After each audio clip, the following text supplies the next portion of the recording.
Tiga orang warga sebelumnya dilaporkan tertimbun longsor di Kabupaten Jeneponto, Sulawesi Selatan, akhirnya ditemukan. Korban terakhir ditemukan di pinggiran sungai di Desa Taring, Kabupaten Goa. Lokasi penemuan korban berjarak 13 km dari lokasi longsor. Korban ditemukan setelah 3 hari pencarian.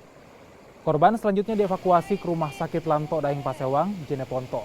Dengan temuan ini, maka ketiga korban longsor di Desa Loka telah ditemukan oleh tim SAR gabungan.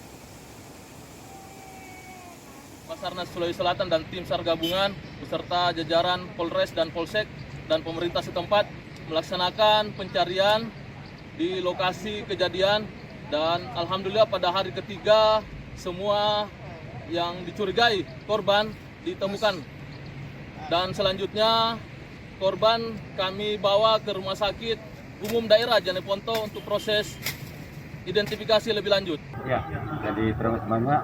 Hari ini pagi tadi sekitar jam 7 ditemukan mayat. Yang pertama ditemukan adalah paha sebelah, diduga sebelah kanan. Terus sekitar 1 jam kemudian ditemukan juga badannya.